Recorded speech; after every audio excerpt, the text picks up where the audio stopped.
You know that feeling when you walk into a room and immediately sense something's wrong, even though everyone's smiling? When you can tell someone's lying before they even finish their sentence? When you feel exhausted after social gatherings because you've absorbed everyone else's hidden emotions? If this sounds like your daily reality, Carl Jung discovered something about people like you that's both fascinating and deeply unsettling. His most dangerous discovery wasn't about mental illness. It was about individuals who possess what he called differentiated perception. People who see everything others deliberately ignore. And why this extraordinary ability can either destroy you or transform you into something remarkable. In his practice, Jung documented patients with an almost supernatural ability to read micro-expressions, sense concealed emotions, and perceive psychological patterns that escaped everyone around them. These weren't fortune tellers or mystics. They were ordinary people with an extraordinary curse. They could see through social masks like they were made of glass. They detected lies with the precision of a human polygraph. They felt the unconscious tensions crackling in every room they entered. And Jung called this discovery dangerous, because every single one of these individuals ended up isolated, emotionally drained, and completely unable to maintain normal relationships. Here's what's chilling. It wasn't because they were mentally unstable. It was because seeing everything came with a psychological price tag that no one understood until Jung started digging deeper. The case that revealed Jung's most dangerous discovery began in 1913, during Jung's own psychological breakdown following his bitter split with Freud. A patient walked into his office, someone he would later describe as representing the rarest personality type he'd ever encountered. This woman possessed what Jung termed undifferentiated intuitive perception. She could enter any space and instantly map the entire psychological landscape. Who was masking depression behind forced cheerfulness? Who harbored secret resentments? Who was lying about their true feelings? She knew. She always knew. But here's where it gets disturbing. Jung wrote in his private notes, "The patient displays an extraordinary capacity for perceiving unconscious contents in others. But this faculty appears to cause her considerable distress rather than advantage." Think about that for a moment. She had a superpower, and it was destroying her life. She couldn't engage in small talk because every conversation felt like navigating through layers of deception. She couldn't maintain friendships because people felt stripped naked around her, exposed and uncomfortable. She couldn't hold down jobs because her very presence disrupted the collective agreements that keep groups functioning smoothly. Jung had a shocking realization. He wasn't treating a mental disorder. He was witnessing what happens when consciousness becomes too advanced for social survival. Jung meticulously documented this patient's observations about other people. She speaks of others as if she has access to their private thoughts and hidden motivations. When I verify her observations through careful questioning, they prove remarkably accurate.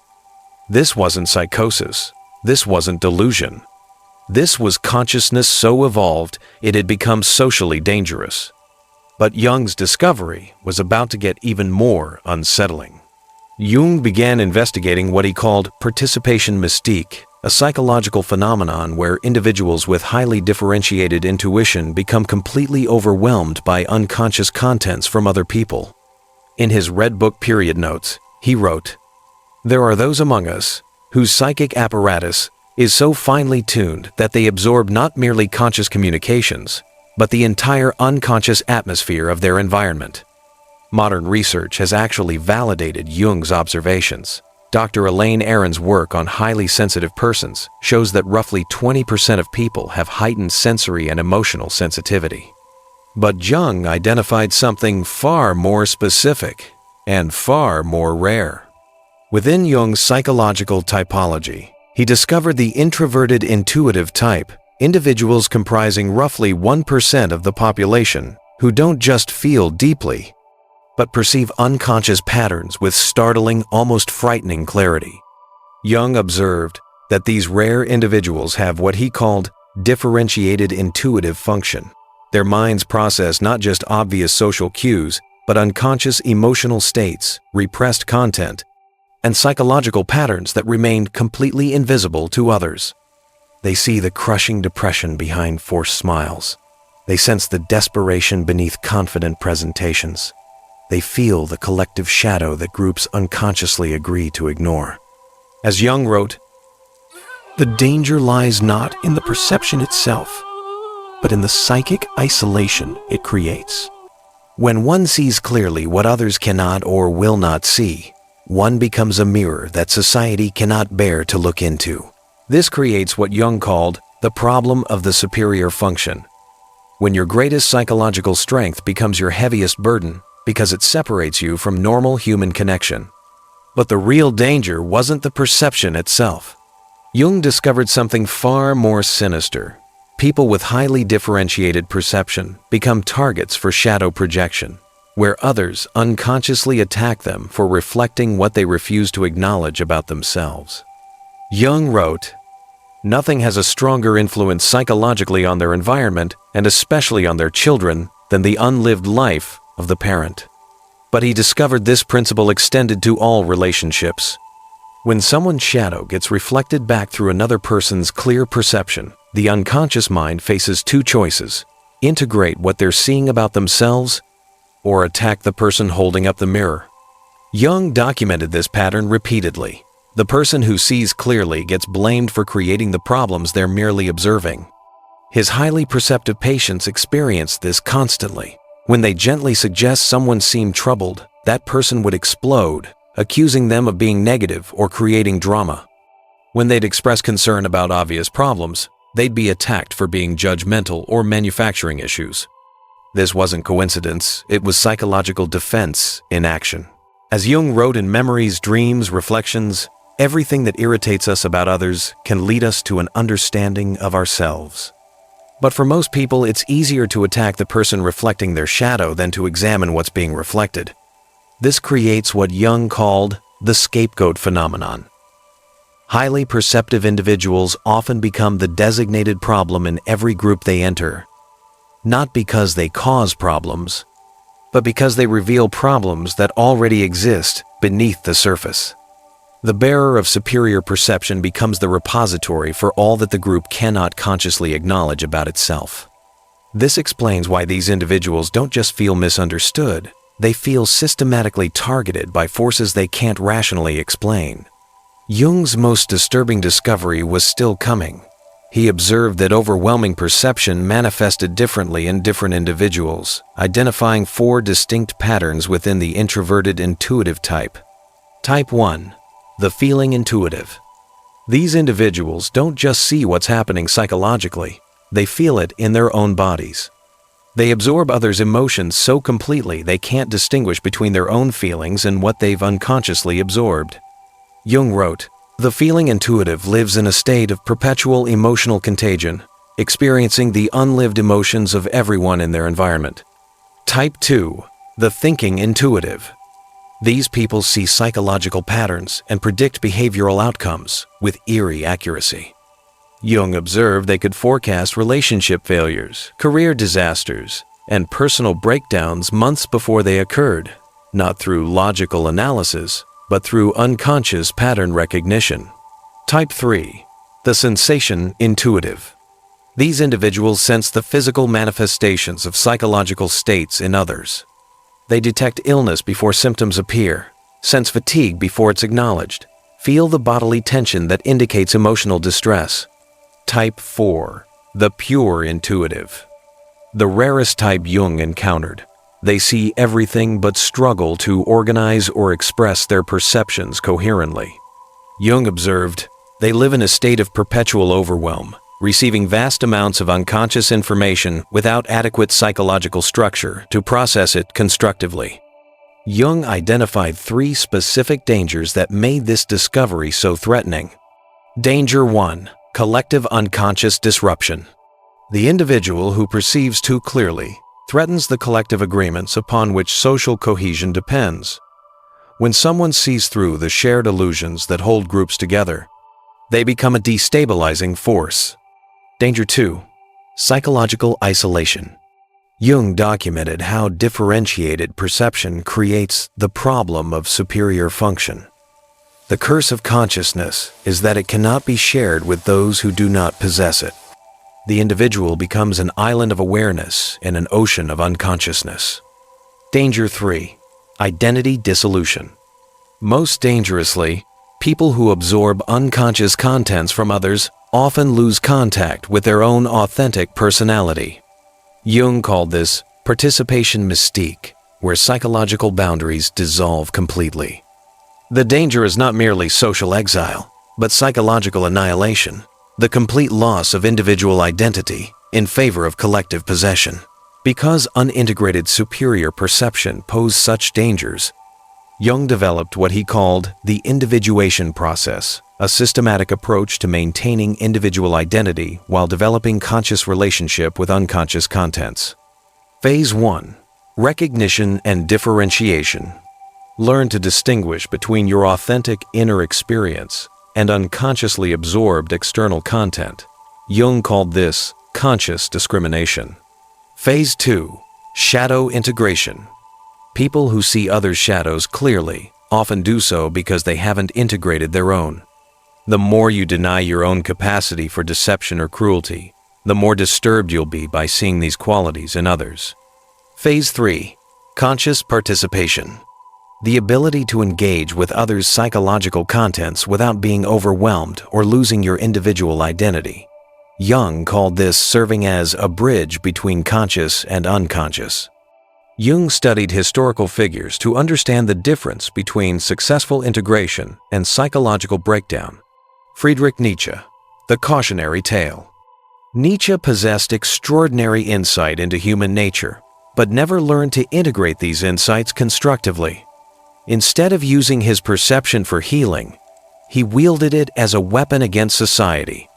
Jung observed that Nietzsche's isolation and eventual breakdown showed what happens when superior perception remains unintegrated.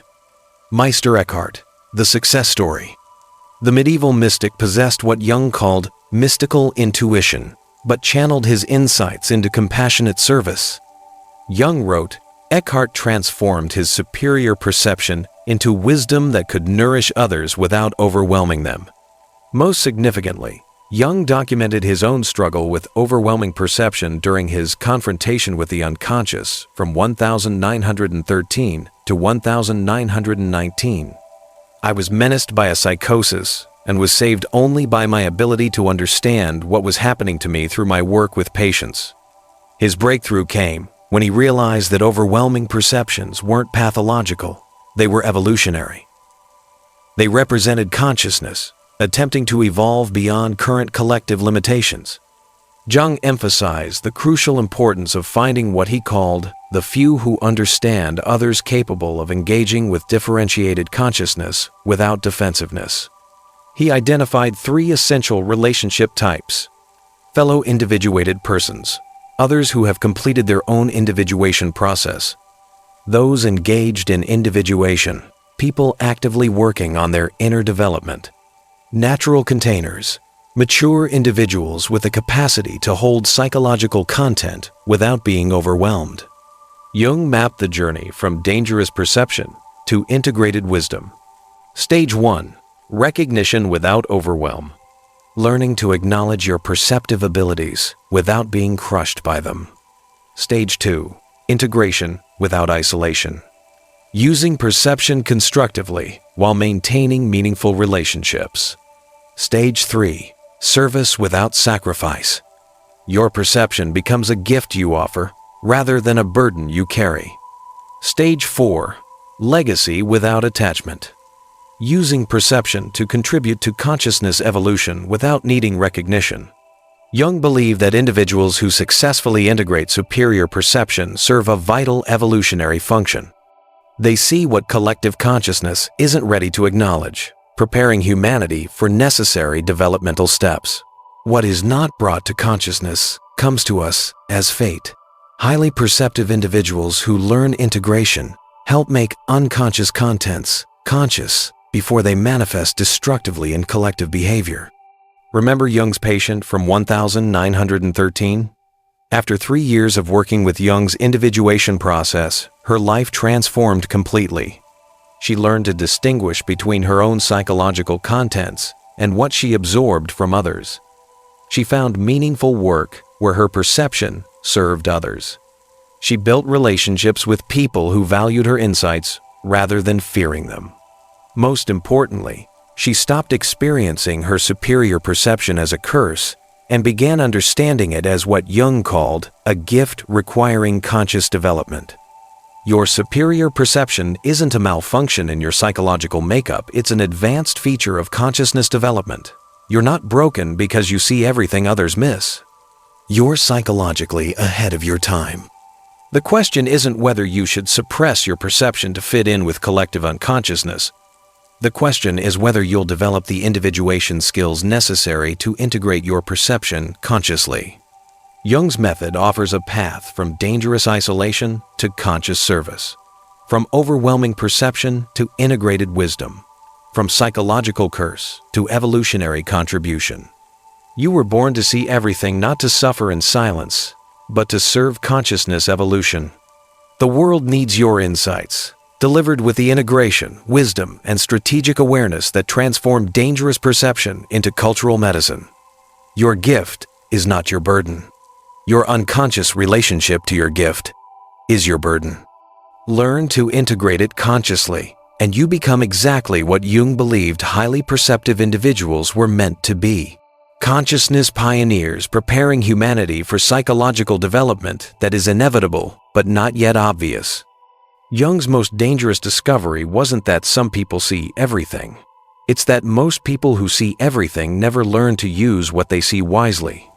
The danger isn't in the perception itself, it's in failing to develop conscious relationship with extraordinary abilities.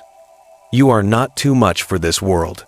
You are exactly what consciousness evolution requires, once you learn to wield your perception as consciously as Jung learned to wield his. If you recognize yourself in Jung's description of the highly perceptive individual, you're part of a rare psychological type that Jung believed essential for consciousness evolution. Which type of differentiated perceiver are you? Your individuation journey connects with others walking the same path.